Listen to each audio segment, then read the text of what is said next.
are sick of people, of rich, haughty people thinking that they know what's best for the poor. Saying getting pregnant is such a big psychological harm. You know what else is a big psychological harm? Being on welfare. Thinking that you're begging the government for pennies in order to pay rent. Thinking that you owe so much debt to the bank that they're going to mortgage your house. We want to let the poor decide what's the big psychological harm for them. My 2 points will be 1, analysis of the day after. How we're going to give power to poor women. And number 2, we're going to show you how this is going to increase empathy and close societal gaps. Okay, before that, 3 points of rebuttal. The first thing we got from opposition for some reason is that this isn't a fair contract and you can't break a contract.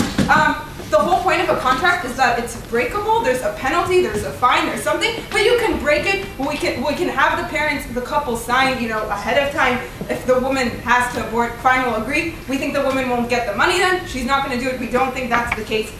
We think she'll be able to leave if she really wants to. Time, 1 minute. Okay. Number 2, right to have a kid. Well, first of all, Yair gave you a nice point about why, how people feel that it's so important and all that. But we think furthermore is that, listen, if we could take the sperm and egg and put it in a machine incubator and nobody would be harmed, we assume it sounds pretty reasonable. Hey, let's form a kid in a machine incubator. Unfortunately, we can't do that today. But we say again, if there's no harm, if we can do it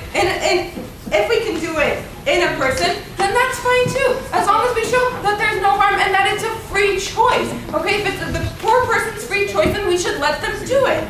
Number 3, harms on the body. Okay, well, first of all, harms of the body, losing blood. Okay, you lose blood on your period too, but the whole idea is about back pain, stuff like that. We say, okay, but lots of people do menial jobs anyway. How's it better than being a cleaning woman who has to bend over the floor, running from house to house throughout the day? At least if I'm pregnant and this rich couple cares about my welfare, then now they're going to make sure that I'm pampered, at least at a certain level. They're going to make sure I don't stress my body out and carry heavy weight. I'm going to be treated very well.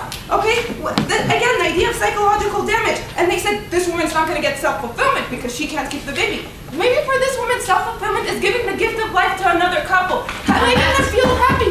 Saying, wow, I'm poor, but they can't do this. This is something I have that they don't, and I can help them. And we think that gives them a lot of psychological satisfaction.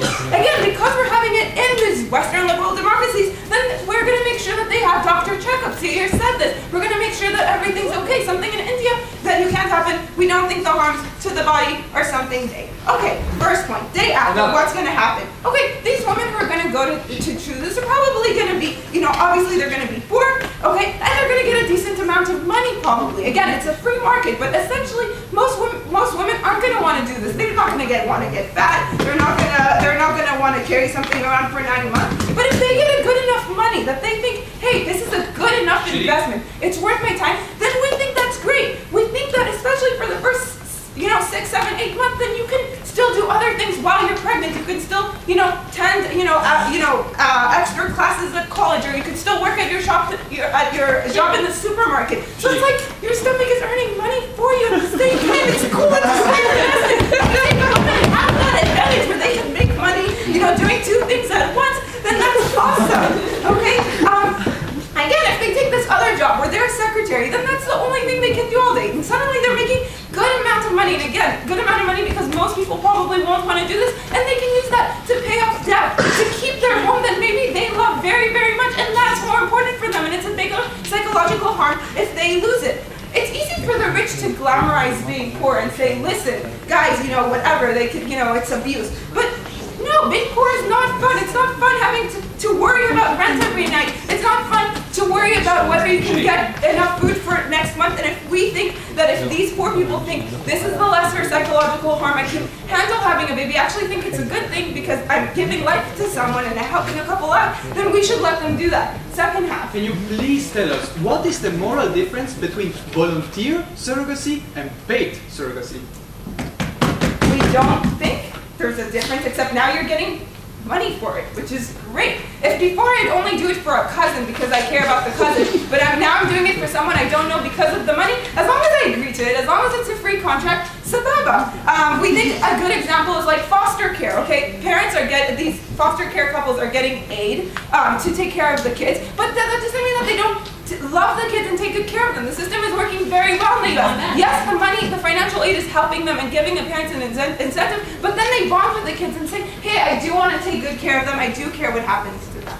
Okay, the second point, okay, so what we showed you is that we don't want this patronizing idea. We want poor women to have the option. We have the mechanism in place to make sure they go to the doctor, to make sure they're over 21, to make sure everything's healthy. Okay, the second point about increasing empathy. Because we got this POI from second half of opposition where they're like, listen, you know, like now we're buying poor women. And we say we say, no, this isn't true. What happens is I'm a rich lady and I can't have a baby. Now I find a poor woman who's healthy, who's, you know, I approve of, and she agrees to have my baby. What happens? I'm grateful to her. I go with her to get the ultrasound at the doctor. I call her up to ask how she's feeling. I call to ask her when she had her baby when the baby first kicked her. I talk with her to make sure that everything's okay because I want her to be healthy because I want my baby to be healthy. And this idea that you're going to be super patronizing to the kids, to the woman, listen, to a certain degree, yes, but on the other hand, you want the woman to be happy because if she's not happy, she's going to be unhealthy and that's going to affect the baby.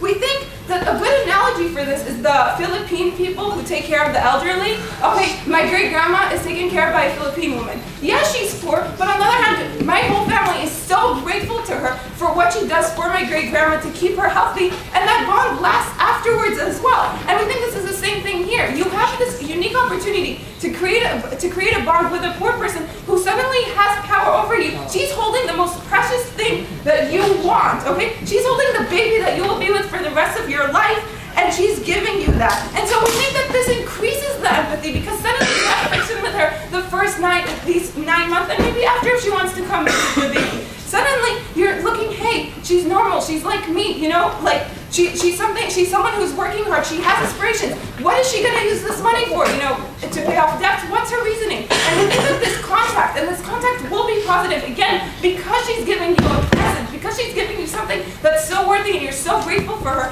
for agreeing to give to you what you can't have. That's gonna make the empathy, which is so important in our society between the sections. So what did we give you? We said, listen, let poor people decide what is psychological harm. Losing my home, paying off my debt, or having a baby. We're gonna mechanize this, we're gonna make sure it's okay, and we wanna increase empathy between society. That